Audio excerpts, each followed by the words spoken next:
시간을 거슬러 1771년의 어느 늦은 밤으로 가보겠습니다.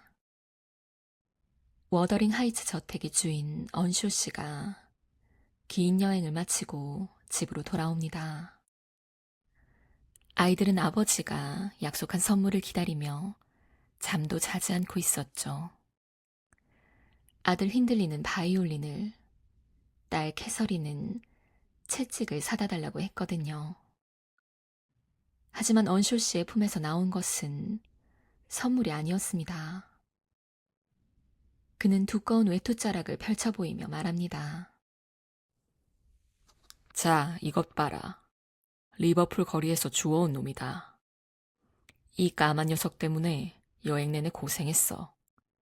하지만 차마 길바닥에 두고 올 수는 없더구나. 그곳에는 더러운 넉마를 걸친 새까만 머리카락의 꼬마아이가 겁에 질린 채 서 있었습니다. 어디서 왔는지 부모가 누구인지도 모르는 집시 같은 아이. 언쇼 씨는 이 아이에게 일찍 죽은 자신의 아들 이름을 붙여줍니다. 히스클리프. 성도 없이 그저 히스클리프였습니다. 이 낯선 이방인의 등장은 평온했던 가족을 뒤흔듭니다. 아들 힌들리는 아버지가 품에 안고 온 바이올린이 이 아이 때문에 으깨진 것을 보고 분노합니다. 그는 히스클리프를 때리고 괴롭히며 아버지가 자신보다 이 주워온 놈을 더 아낀다는 사실을 견디지 못합니다. 하지만 딸 캐서린은 달랐습니다. 처음엔 침을 뱉으며 싫어했지만 곧 두 아이는 서로가 같은 종류의 영혼임을 알아봅니다. 캐서린은 본래부터 얌전한 숙녀와는 거리가 멀었습니다. 맨발로 들판을 뛰놀고 소리를 지르고 누구에게도 복종하지 않는 야생마 같은 소녀였죠. 히스클리프는 그런 그녀의 그림자가 되어주었습니다. 두 아이는 어른들의 눈을 피해 황야로 도망칩니다. 끝도 없이 펼쳐진 잿빛 들판, 발목을 휘감는 거친 자풀들, 그리고 살을 내는 바람. 그 속에서 두 아이는 손을 잡고 달립니다. 비를 맞으며 뒹굴고 흙투성이가 된 채 서로를 바라보며 웃습니다. 그들에게 천국은 죽어서 가는 곳이 아니었습니다. 히스클리프와 캐서린 두 사람이 함께 있는 이 황량한 들판, 바로 이곳이 그들의 천국이었습니다. 어느 날 캐서린은 유모에게 이렇게 말합니다. 꿈속에서 천국에 갔는데 너무 불행해서 엉엉 울었어.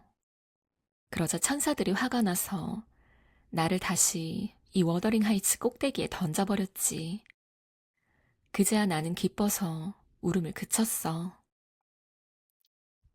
캐서린에게 그리고 히스클리프에게 기존의 질서나 도덕, 종교적인 구원은 아무런 의미가 없습니다.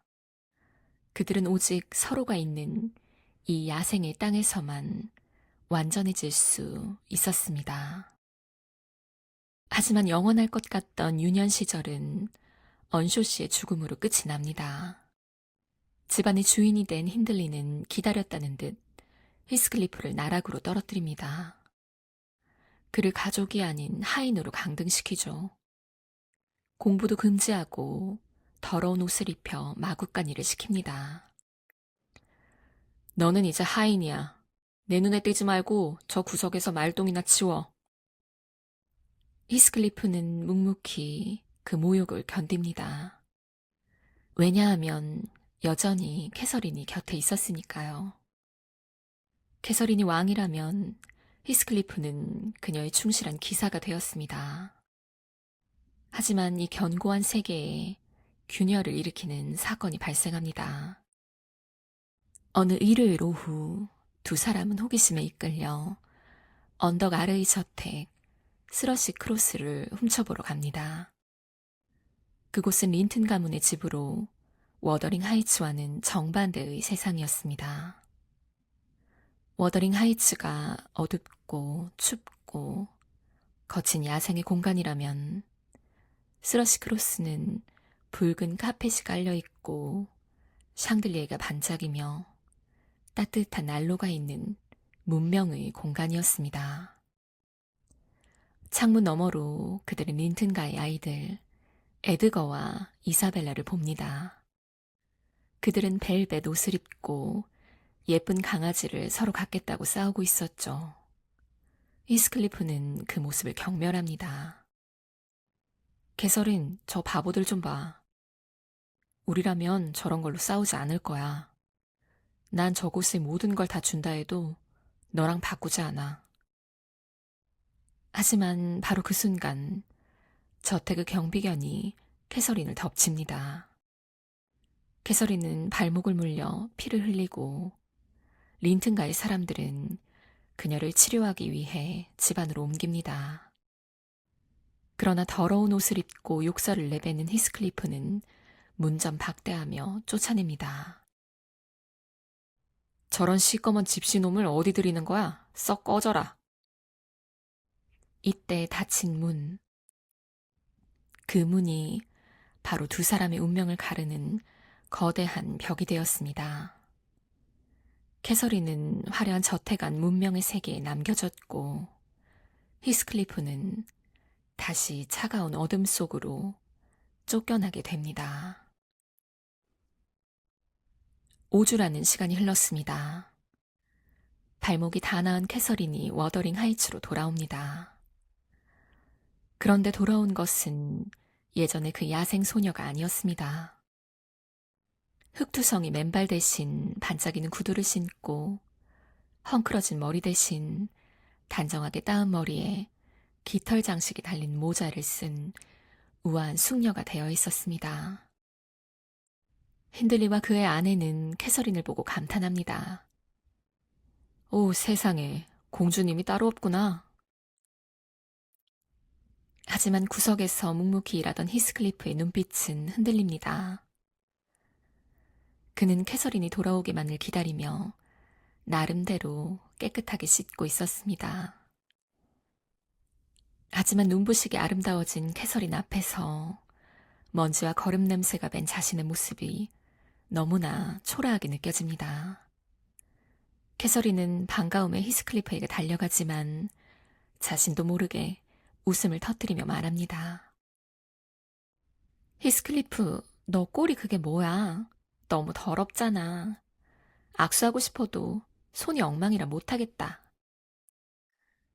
그녀는 악의 없이 한 말이었지만 그 말은 히스클리프의 가슴에 비수처럼 꽂힙니다. 히스클리프는 부끄러움과 분노를 느끼며 뒤로 물러섭니다. 비웃지 마. 난 더러운 게 편하고 좋아. 그는 그 길로 밖으로 뛰쳐나가 버립니다.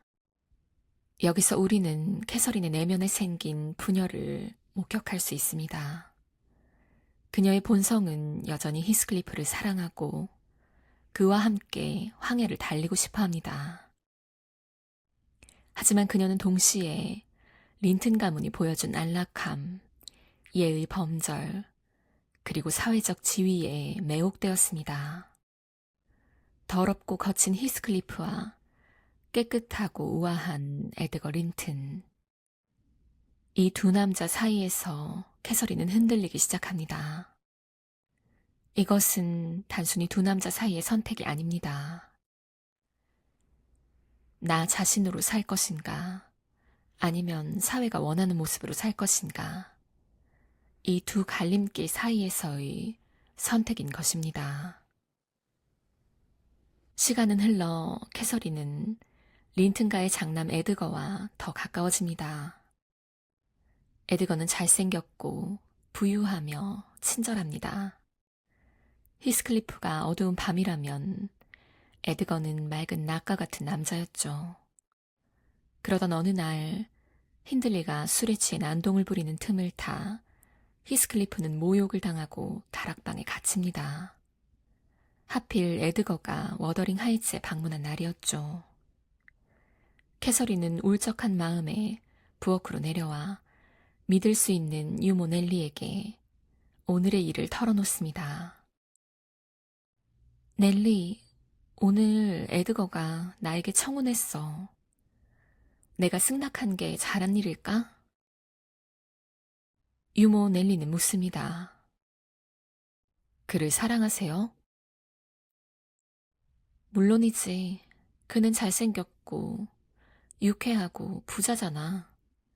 언젠가 이 지역의 훌륭한 인물이 될 테고. 그게 다인가요? 그럼 히스클리프는요? 캐서린은 잠시 침묵하다가 가슴 아픈 고백을 쏟아냅니다. 하지만 불행히도 그녀는 벽난로 뒤 어둠 속에 히스클리프가 숨어 있다는 사실을 몰랐습니다. 넬리, 사실 내가 에드거와 결혼하려는 건 지금 이 상태로 히스클리프와 결혼하면 품위가 너무 떨어져. 힌들리가 그를 저토록 천하게 만들어놨잖아. 하지만 내가 에드거와 결혼하면 그의 돈으로 히스클리프를 도울 수도 있어. 어둠 속에서 이 말을 듣고 있던 히스클리프. 그는 히스클리프와 결혼하면 품위가 떨어진다 라는 말까지만 듣고 끓어오르는 치욕을 참지 못해 조용히 밖으로 나가버립니다. 정작 그 뒤에 이어진 캐서린의 진심은 듣지 못한 채 말이죠. 캐서린은 이렇게 말을 잇습니다.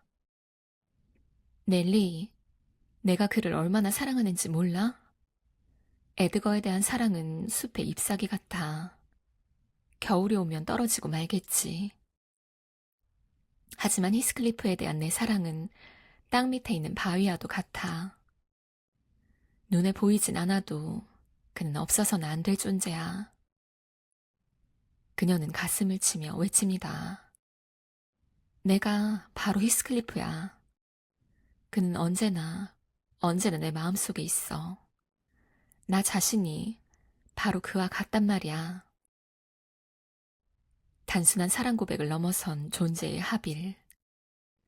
내가 곧 히스클리프라는 이 말은 두 사람이 타인이 아니라 하나의 영혼을 공유하고 있다는 선언이었습니다.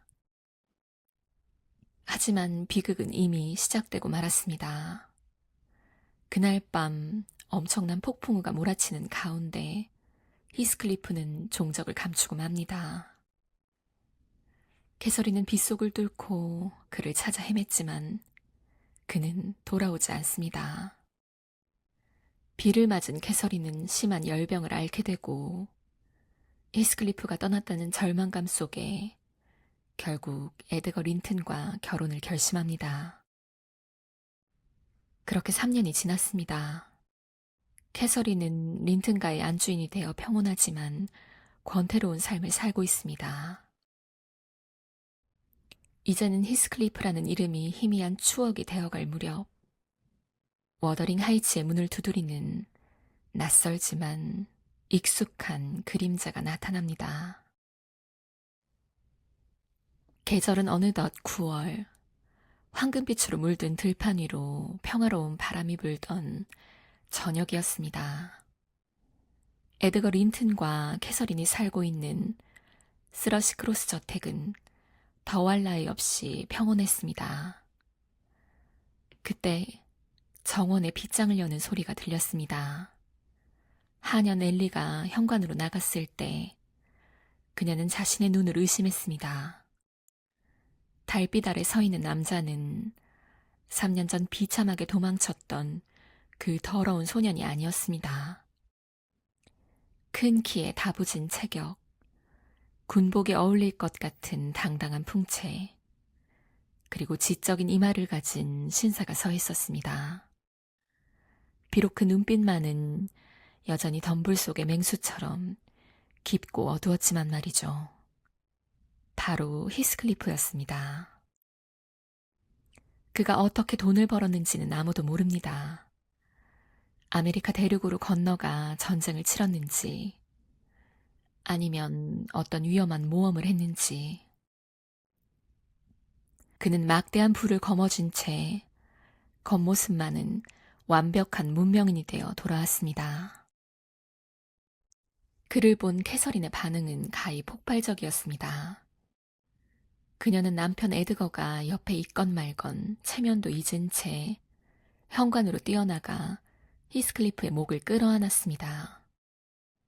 에드거, 히스클리프가 돌아왔어요. 그가 돌아왔다고요.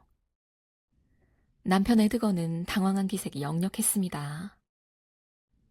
그에게 히스클리프는 여전히 가출한 하인이나 집시일 뿐이었으니까요. 에드거는 떨떠름한 목소리로 말합니다. 캐서린, 진정해.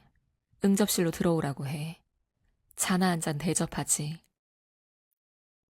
하지만 집 안으로 들어온 히스클리프의 존재감은 에드거를 압도했습니다. 창백하고 유약한 귀족 에드거와 햇볕에 그을린 야성적인 히스클리프. 두 남자가 마주한 그 공간에는 숨막히는 긴장감이 감돌았습니다. 캐서린은 두 남자 사이에서 어린아이처럼 들떠 말합니다. 내일도 모레도 그가 여기 왔으면 좋겠어. 넬리, 식탁에 내 몫의 접시가 2개라고 생각하고 그를 대접해줘. 이때부터 린튼가의 평화는 깨졌습니다. 캐서린은 에드거라는 안락한 현실과 히스클리프라는 영혼의 본질 모두 가졌다고 착각했습니다. 하지만 히스클리프의 목적은 우정이 아니었습니다. 그의 목적은 바로 철저한 파괴였습니다. 히스클리프는 놀랍게도 자신이 쫓겨났던 집 워더링 하이츠의 하숙생으로 들어갑니다. 당시 워더링 하이츠의 주인이자 캐서린의 오빠인 힌들리 언쇼는 아내를 잃은 슬픔으로 폐인이 되어 있었습니다. 매일 밤 도박과 술에 절어 살고 있었죠. 히스클리프는 주머니 두둑한 돈을 미끼로 힌들리에게 접근합니다. 밤마다 워더링 하이츠의 거실에서는 기묘한 카드놀이가 벌어집니다. 히스클리프는 말없이 카드를 섞습니다. 힌들리가 돈을 딸 때는 져주다가 힌들리가 욕심을 부리는 결정적인 순간에 모든 판돈을 휩쓸어 갑니다. 힌들리는 빚을 갚기 위해 자신이 가진 땅 문서를 하나씩 저당 잡힙니다. 자신을 마국간으로 내쫓았던 형, 자신을 짐승 취급했던 주인에게 히스클리프는 아주 천천히 그리고 합법적으로 복수하고 있는 것입니다. 하녀 넬리가 걱정되어 묻자 히스클리프는 차갑게 미소 지으며 말합니다. 걱정 마, 넬리. 힌들리는 내게 금광이야. 나는 그가 스스로 무덤을 팔 수 있도록 아주 친절하게 삽을 빌려주고 있을 뿐이라고. 히스클리프가 린튼가를 자주 방문하자 엉뚱한 곳에서 불꽃이 튑니다. 에드거의 여동생 18살의 순진한 이사벨라 린튼이 그만 히스클리프에게 마음을 빼앗긴 것입니다. 온실 속 화초처럼 자란 이사벨라에게 어둡고 우수에 찬 히스클리프는 마치 로맨스 소설 속에 나오는 고독한 영웅처럼 보였습니다. 어느 날 캐서린은 이사벨라의 마음을 눈치채고 히스클리프가 보는 앞에서 그녀에게 끔찍한 진실을 말해줍니다. 이 장면은 캐서린이 히스클리프의 본성을 얼마나 정확하게 꿰뚫고 있는지 보여줍니다. 이사벨라, 제발 꿈 좀 깨. 히스클리프는 네가 생각하는 소설 속 주인공이 아니야. 그는 닦지 않은 다이아몬드도 아니고 겉은 거칠지만 속은 따뜻한 사람도 아니라고. 그는 무자비하고 잔인한 늑대 같은 인간이야. 내가 늑대라고? 재밌군. 하지만 당신 시누이는 나를 꽤 좋아하는 눈치던데. 히스클리프, 그 애를 건들지 마. 그 애는 너에게 잡아먹힐 참새에 불과해. 그 애가 너랑 결혼한다면 넌 그 애의 돈과 에드거에 대한 복수심 때문에 그러는 거잖아. 하지만 사랑의 눈먼 이사벨라에게 이 말은 그저 질투로만 들립니다. 히스클리프는 이사벨라의 그 어리석음을 놓치지 않습니다. 그는 이사벨라를 조금도 사랑하지 않습니다. 오히려 경멸하죠. 하지만 그녀가 에드거가 끔찍히 아끼는 여동생이라는 사실 때문에 히스클리프는 그녀를 복수의 도구로 이용하기로 마음먹습니다. 에드거 린튼의 심장에 칼을 꽂을 수 있는 가장 쉬운 방법이었으니까요. 긴장감이 최고조에 달한 어느 날 오후, 에드거는 부엌에서 히스클리프가 이사벨라에게 치근덕거리는 장면을 목격합니다.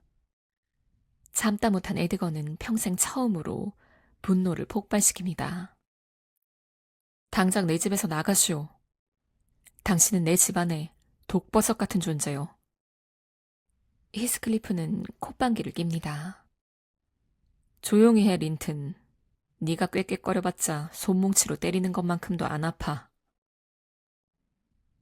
모욕을 당한 에드거가 겁에 질려 히스클리프의 목을 치고 도망치려 하자 집안은 아수라장이 됩니다. 이 꼴사나운 싸움을 지켜보던 캐서린은 무너져 내립니다. 자신의 영혼인 남자 히스클리프와 자신의 현실인 남편 에드거가 서로를 죽일 듯이 미워하는 상황. 그녀는 자신이 아슬아슬하게 지켜오던 이중 생활이 끝장났음을 직감합니다. 에드거는 캐서린에게 최후 통첩을 합니다. 선택해, 캐서린. 나야 아니면 저 악당이야. 더 이상 양다리는 안 돼. 그 말에 캐서린은 미친 사람처럼 웃으며 바닥에 쓰러집니다. 그녀는 스스로를 방에 가두고 음식을 거부하며 단식 투쟁에 들어갑니다. 자신을 망가뜨림으로써 두 남자에게 죄책감을 심어주려는 유치하지만 목숨을 건 시위였습니다. 캐서린이 방에 틀어박혀 있는 동안 히스클리프는 끔찍한 계획을 실행에 옮깁니다. 그는 이사벨라를 꼬드겨 야반도주를 감행합니다. 그들이 떠나던 날 밤, 히스클리프는 이사벨라가 아끼던 스페니얼 강아지를 데려다가 정원 나무에 목매달아 죽여버립니다. 그것은 앞으로 이사벨라에게 닥칠 지옥 같은 결혼 생활의 예고편이었습니다. 한편 사흘간 굶으며 방에 갇혀있던 캐서린은 정신착란을 일으킵니다. 넬리가 방문을 열었을 때 캐서린은 베개로 이를 물어뜯어 방 안 가득 깃털을 날리고 있었습니다. 그녀는 깃털 하나하나에 이름을 붙이며 중얼거립니다. 이건 알라고리 깃털이네. 그리고 이건 뇌조 깃털이야. 넬리, 이 깃털 좀 봐. 이건 무어껑의 깃털이야. 히스클리프랑 내가 겨울에 덫을 놓아 잡았던 그 새라고. 마님, 제발 진정하세요. 베개 깃털일 뿐입니다. 아니야, 난 저 황야로 돌아갈 거야. 내가 왜 이 좁은 방에 갇혀있지? 난 12살의 캐서린으로 돌아갈 거야. 히스클리프와 함께 바람을 맞으며 달릴 거라고. 그녀는 창문을 활짝 열어젖힙니다. 들이닥치는 차가운 겨울바람을 맞으며 그녀는 어둠 속에 잠긴 고향 워더링 하이츠를 향해 손을 뻗습니다. 육체는 에드거의 집에 갇혀있지만 영혼은 이미 히스클리프가 있는 그 거친 언덕을 헤매고 있었던 것입니다. 의사는 그녀가 뇌열에 걸렸다고 진단합니다. 오늘날로 치면 극심한 신경쇠약이나 정신분열이겠죠. 설상가상으로 그녀는 임신 중이었습니다. 그녀의 생명력은 촛불처럼 사그라들고 있었습니다. 그로부터 2달 뒤 도망쳤던 이사벨라에게서 한 통의 편지가 도착합니다. 그녀는 히스클리프와 결혼해 워더링 하이츠에 살고 있었습니다. 하지만 그곳은 신혼집이 아니라 감옥이었습니다. 편지의 내용은 처참했습니다. 넬리, 이곳은 지옥이에요. 히스클리프는 인간이 아니에요. 그는 나를 학대하고 미친 힌들리는 총을 들고 집안을 돌아다녀요. 히스클리프는 나를 볼 때마다 에드거 놈을 괴롭히는 대신 너를 괴롭히는 거다 하고 웃어요. 제발 오빠에게 전해주세요. 나를 용서해달라고. 하지만 에드거는 냉정했습니다. 여동생이 자발적으로 악마를 선택했다며 의절해버립니다. 히스클리프는 이제 법적으로 이사벨라의 남편이 되었고 훗날 린튼가의 재산까지 노릴 수 있는 위치가 되었습니다. 복수의 그물은 완성되었습니다. 하지만 문제는 단 하나. 그의 영혼인 캐서린이 죽어가고 있었습니다. 이 소식을 들은 히스클리프는 위험을 무릅쓰고 린튼가의 정원으로 숨어들어옵니다. 그는 넬리를 붙잡아 야수처럼 으르렁거리며 묻습니다. 그녀가 죽어간다고? 넬리, 거짓말이지. 내가 들어가야겠어. 에드거가 내게 총을 겨눈다 해도 상관없어. 문을 열어. 내 목숨을 걸고서라도 그녀를 봐야겠어. 일요일 아침이 밝았습니다. 바깥 세상은 만물이 소생하는 따뜻한 봄 기운으로 가득했지만 스러시 크로스 저택의 안방은 죽음의 그림자가 짙게 드리워져 있었습니다. 에드거 린튼을 비롯한 가족들이 교회 예배를 드리러 간 사이 넬리는 창백하게 질린 캐서린을 지키고 있었습니다. 그녀는 마치 부서지기 쉬운 유리인형처럼 소파에 힘없이 기대어 있었고 그 생명은 이미 꺼져가는 촛불과도 같았습니다. 그때 정원의 정적을 깨고 히스클리프가 성큼성큼 방 안으로 들어섭니다. 죽음을 앞둔 여인과 그녀를 지옥 끝까지 쫓아갈 준비가 된 남자. 두 사람의 시선이 허공에서 얽혔습니다.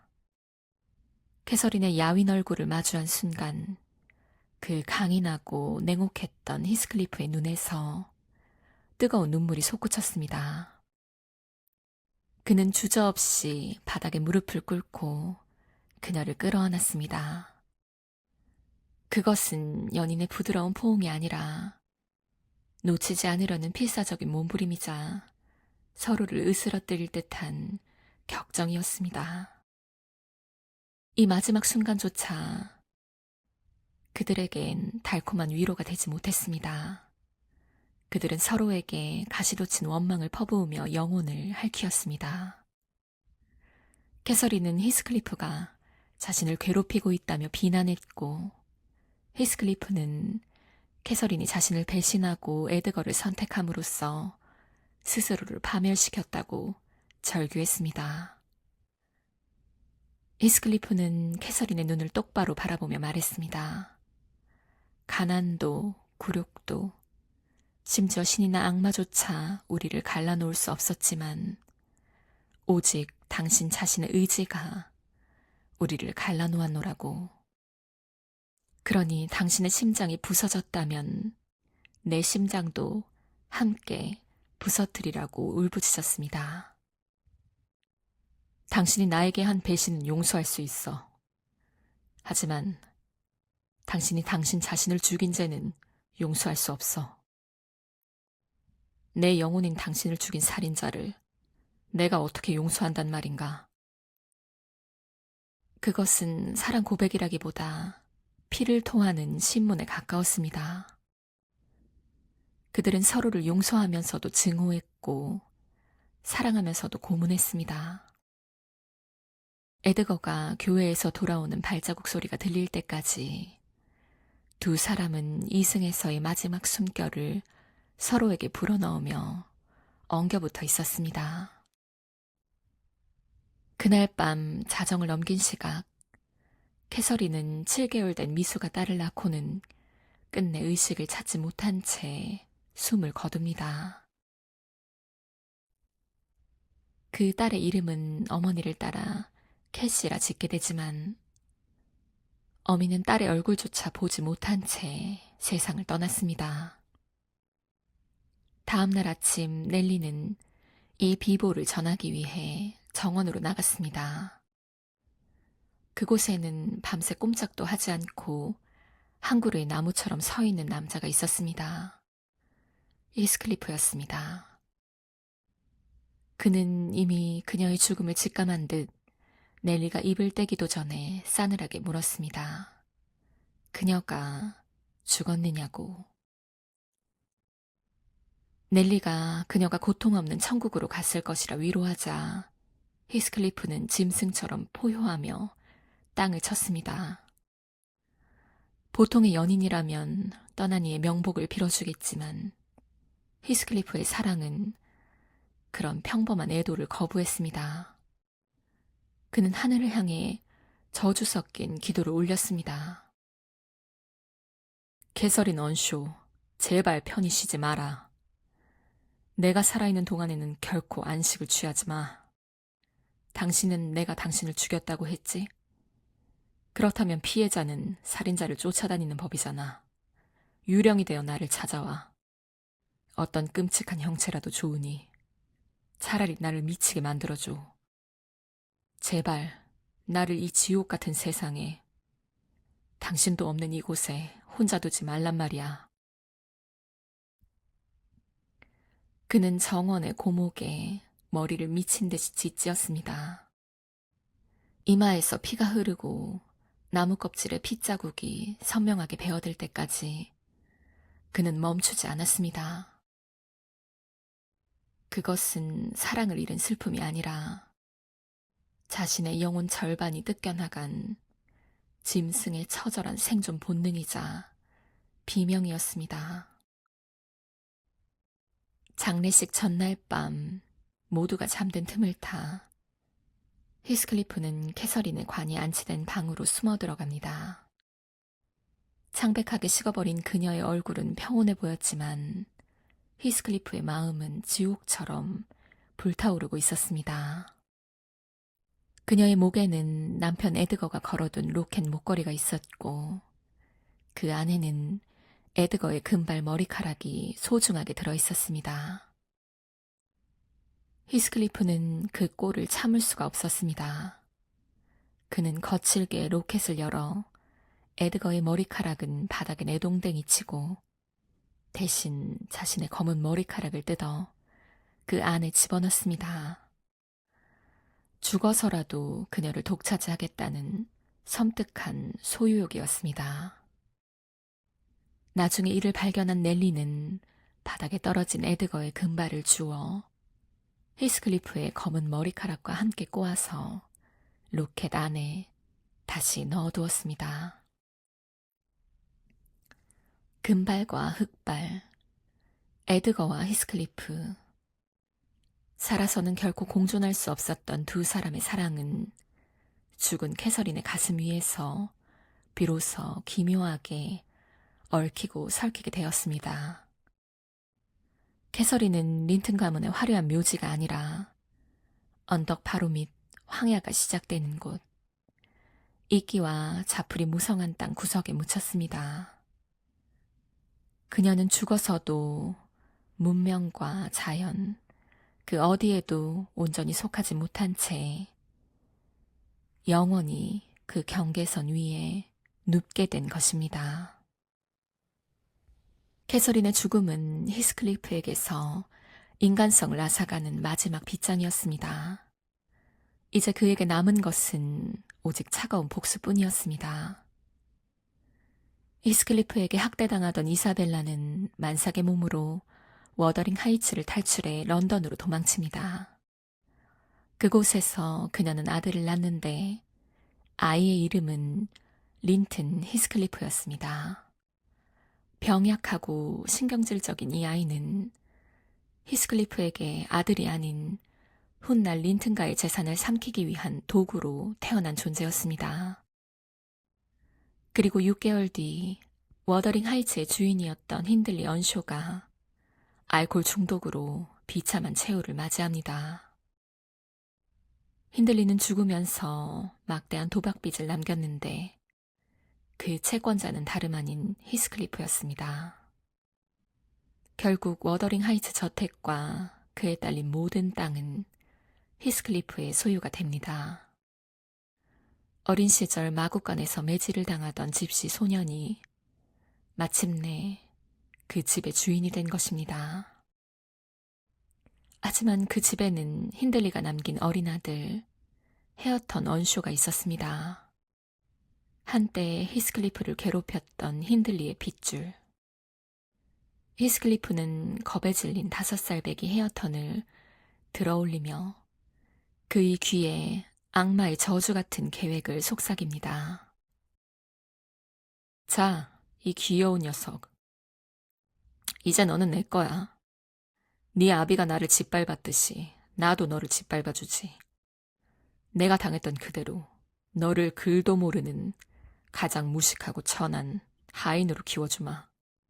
힌들리, 지옥에서 똑똑히 지켜봐라. 네 자식이 어떻게 망가지는지.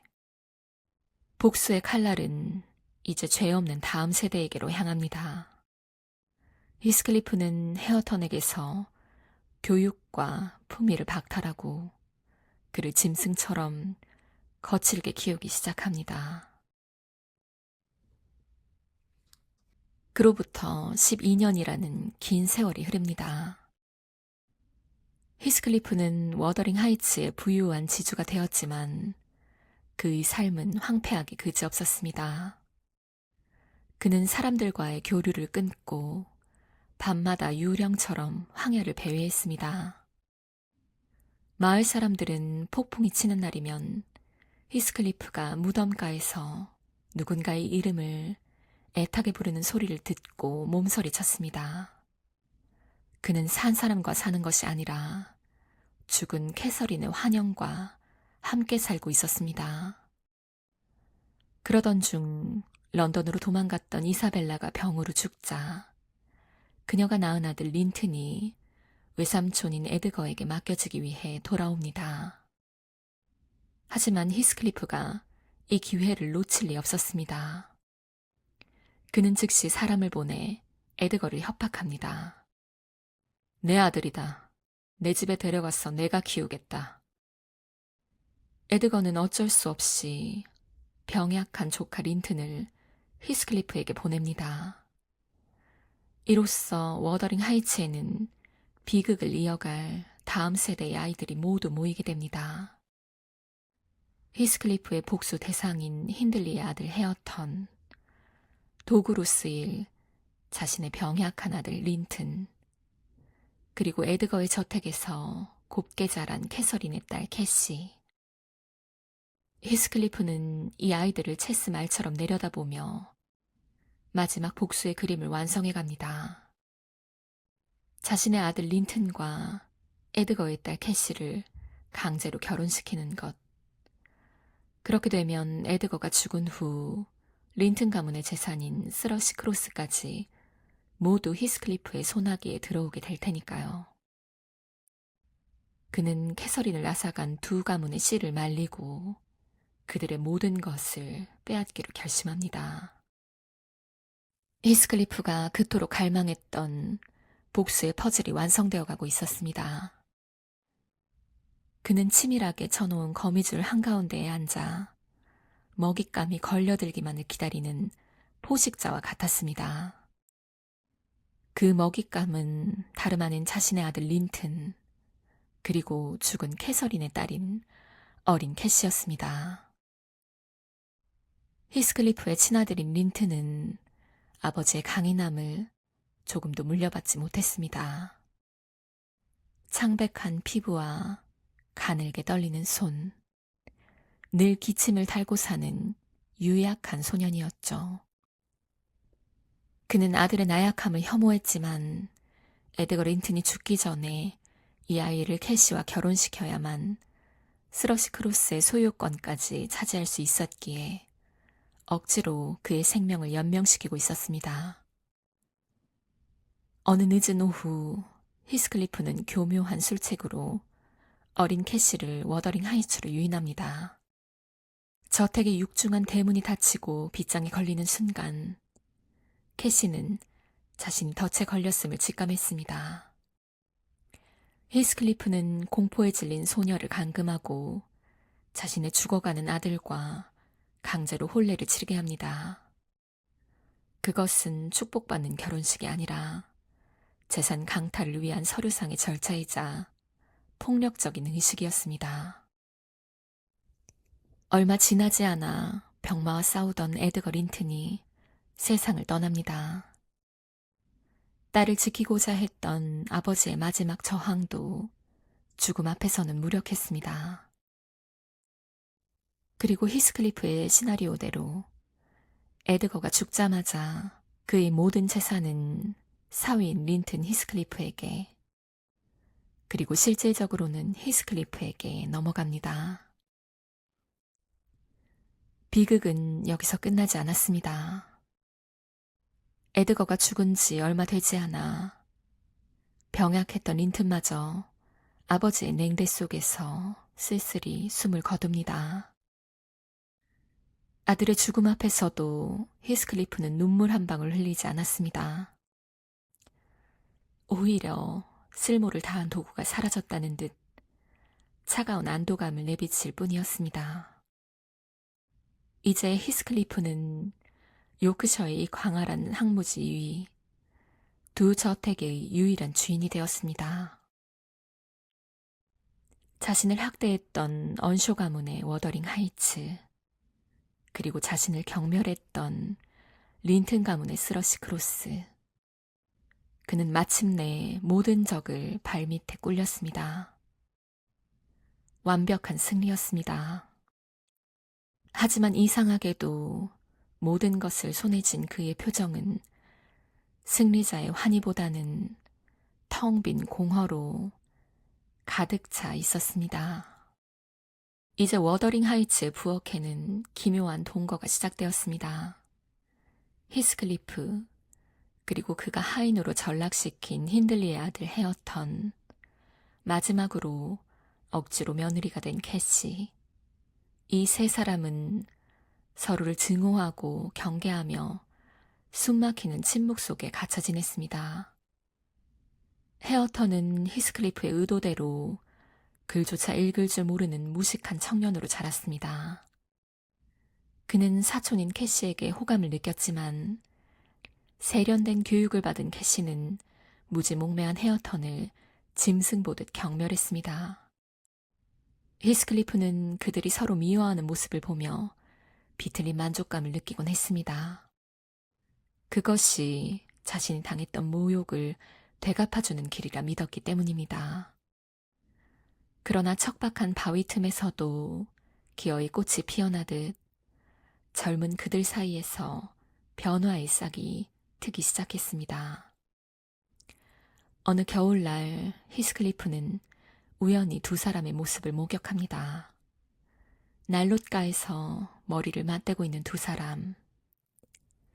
캐시는 헤어턴에게 그를 가르쳐주고 있었고 거칠기만 했던 헤어턴의 눈빛은 순한 양처럼 부드러워져 있었습니다.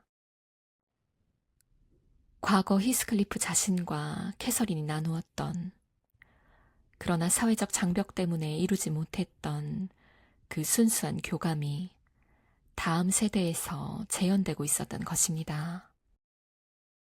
히스클리프가 그들에게 다가가 분노를 터뜨리려던 찰나 그는 멈칫하고 맙니다. 그를 읽으려 애쓰는 헤어턴의 눈동자, 그리고 그를 바라보는 캐시의 옆모습. 그 두 사람의 얼굴에서 히스클리프는 자신의 평생을 지배해온 단 하나의 존재, 캐서린 언쇼의 환영을 보았기 때문입니다. 헤어턴은 캐서린의 조카였고 캐시는 캐서린의 딸이었습니다. 두 아이 모두 죽은 캐서린의 눈동자를, 그 오만하면서도 아름다운 눈매를 꼭 빼닮아 있었습니다. 히스클리프는 그 순간 깨닫습니다. 자신이 파괴하려 했던 대상들 속에서 자신이 그토록 사랑했던 여자의 흔적이 살아 숨쉬고 있음을. 그는 들어올렸던 손을 힘없이 떨구었습니다. 복수의 의지가 오래된 모래성처럼 허무하게 무너져 내리는 순간이었습니다. 그날 이후 히스클리프는 급격히 변해갑니다. 그는 더 이상 두 젊은이를 괴롭히지 않았습니다. 아니, 더 정확히 말하면 그들에게 관심을 둘 여력조차 없어 보였습니다. 그의 영혼이 이승이 아닌 다른 곳으로 빠르게 빨려 들어가고 있었기 때문입니다. 그는 먹는 것을 멈추었습니다. 넬리가 정성스레 차려낸 음식은 손도 대지 않은 채 그대로 식어갔습니다. 밤이 되어도 잠들지 않고 밤새도록 문을 열었다 닫았다 하며 정원을 서성거렸습니다. 그의 눈은 퀭하게 들어갔지만 그 안에서는 형언할 수 없는 기이한 광채가 타오르고 있었습니다. 마치 보통 사람의 눈에는 보이지 않는 무언가를 응시하고 있는 사람처럼 말이죠. 넬리가 그에게 왜 먹지 않느냐고 묻자 그는 몽환적인 목소리로 대답했습니다. 먹어야 한다는 사실을 잊어버려. 내 눈앞에 있는 모든 것이 그녀를 보여주고 있어. 바닥의 돌 틈에서, 구름의 모양에서, 심지어 너의 얼굴에서도 나는 캐서린을 봐. 온 세상이 그녀가 존재했다는, 그리고 내가 그녀를 잃어버렸다는 사실을 알리는 거대한 진열장 같아. 히스클리프는 현실 세계와의 끈을 놓고 있었습니다. 20년 전 캐서린에게 했던 말, 유령이 되어 나를 찾아와 라는 그 저주이자 기도가 마침내 이루어지고 있었던 것일까요? 그는 공포가 아닌 다가오는 재회에 대한 끔찍한 환희에 젖어 서서히 말라 죽어가고 있었습니다. 비바람이 맹렬하게 몰아치던 4월의 어느 날 밤, 워더링 하이츠의 창문들은 덜컹거리며 비명을 질렀고 가문비 나무들은 허리가 꺾일 듯 흔들렸습니다.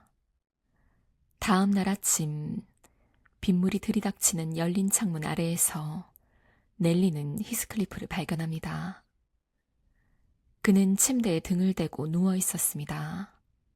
온몸은 차가운 빗물에 흠뻑 젖어 있었지만 입가에는 조소하는 듯한 혹은 승리한 듯한 기묘한 미소가 걸려 있었습니다.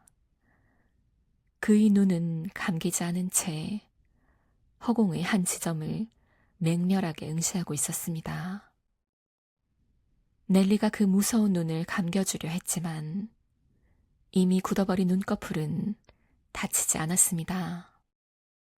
마치 죽어서도 캐서린을 바라보겠다는 그 집념이 육체에 남아있는 듯 했습니다.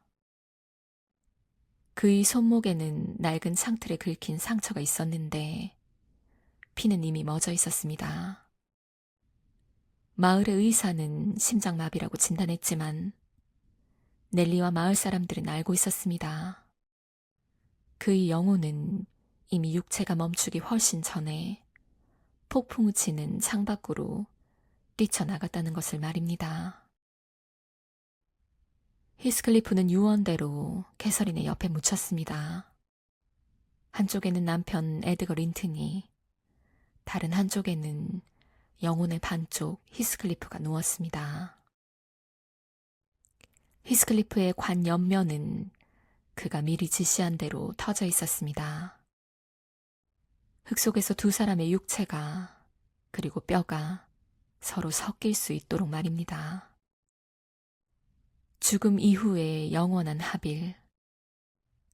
그것이 히스클리프가 마침내 완성한 사랑의 마지막 형태였습니다.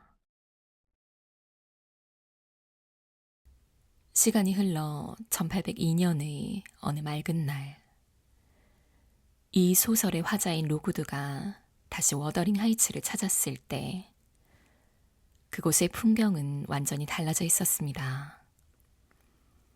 음산하게 닫혀있던 대문은 활짝 열려 있었고 정원에는 향긋한 꽃내음이 감돌았습니다.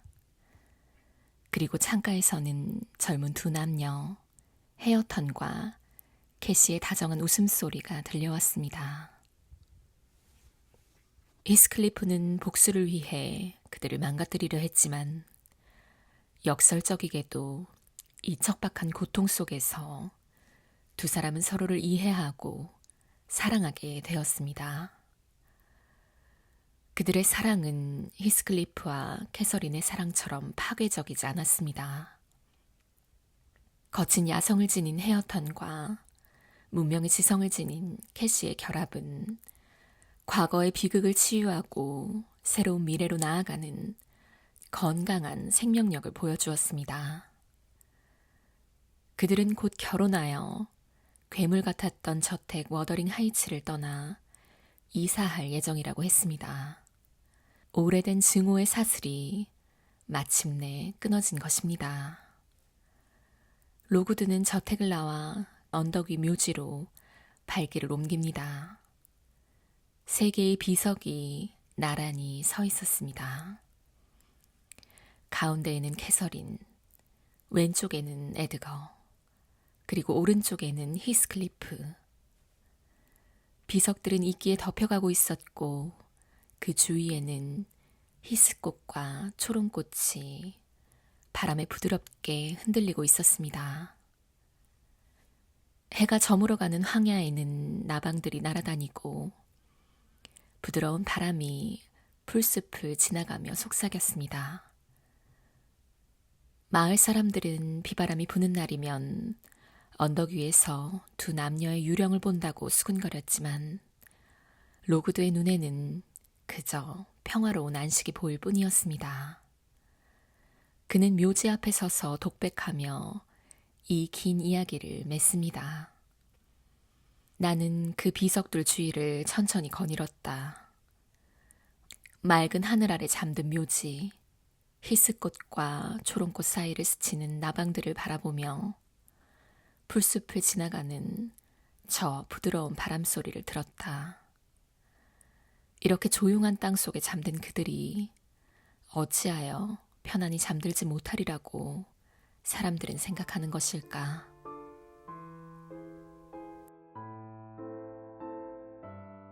긴 시간 동안 요크셔의 거친 바람을 함께 맞아주신 여러분, 고맙습니다. 에밀리 브론테의 폭풍의 언덕. 이것은 단순한 사랑 이야기가 아닙니다. 인간의 내면에 숨겨진 야성과 문명의 충돌, 그리고 죽음을 넘어서는 지독한 열정에 관한 기록이었습니다. 히스클리프의 사랑은 도덕적이지도 아름답지도 않았습니다. 하지만 자신의 존재 전체를 걸었던 그 치열한 만큼은 몸이 건조한 시대를 살아가는 우리에게 강렬한 질문을 던집니다. 당신의 영혼을 뒤흔드는 당신의 히스클리프는 누구입니까?